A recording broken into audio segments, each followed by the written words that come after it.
আসসালামু আলাইকুম প্রিয় এসএসসি 26 পরীক্ষার্থী বন্ধুরা, তোমরা সবাই কেমন আছো? আশা করি সবাই ভালোই আছো। আজকে অনেকেই আমাকে একটা কমন প্রশ্ন করেছো, ভাইয়া আমার গণিতে 7টা 8টা 9টা এমসিকিউ হয়েছে, আমি কি পাস করব? বা আমি লিখিত অংশে 21 22 পাইলে কি পাস করব? তো আজকের এই ভিডিওতে আমি তোমাদেরকে একদম ক্লিয়ার করে বুঝিয়ে দেব গণিতে পাস করতে আসলে কত মার্ক লাগে। প্রথমে দেখি গণিতে মোট মার্ক কত। তোমাদের মোট মার্ক হচ্ছে 100। গণিত তোমাদের 100 মার্কের পরীক্ষা হবে। সৃজনশীল হচ্ছে 50, সংক্ষিপ্ত হচ্ছে 20 এবং এমসিকিউ হচ্ছে 30। মানে লিখিত অংশ হচ্ছে সৃজনশীল এবং সংক্ষিপ্ত প্রশ্ন মিলিয়ে, অর্থাৎ 50 আর 20 মোট 70 মার্ক।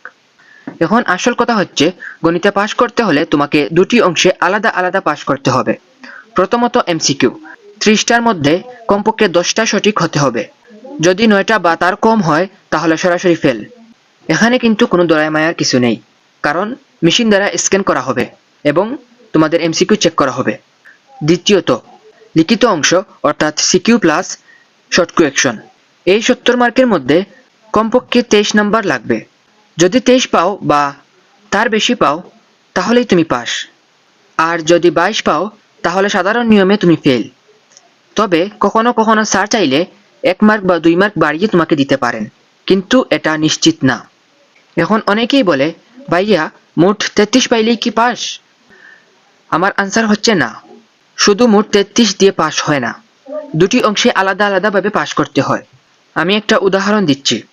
দেখো, তুমি যদি এমসিকিউ এ 9 পাও এবং লিখিত অংশে তুমি যদি 40ও পাও, মোট 39 নম্বর হয়, তবুও তুমি ফেল, কারণ তুমি এমসিকিউতে 1 মার্ক কম পেয়েছো। আবার এমসিকিউ এ যদি তুমি 25ও পাও এবং লিখিত অংশে যদি তুমি শুধু 22 পাও, তাহলে তুমি ফেল। তাই মনে রাখবে, এমসিকিউ এ কমপক্ষে 10 এবং লিখিত অংশে কমপক্ষে 23 নাম্বার নিশ্চিত করতে হবে। এই দুটো ফুলফিল করলেই তুমি গণিতে পাস করতে পারবে। আশা করি এখন তোমার সব কনফিউশন ক্লিয়ার হয়েছে। ভিডিওটি ভালো লাগলে লাইক দাও আর বন্ধুদের সাথে শেয়ার করো। ধন্যবাদ সবাইকে।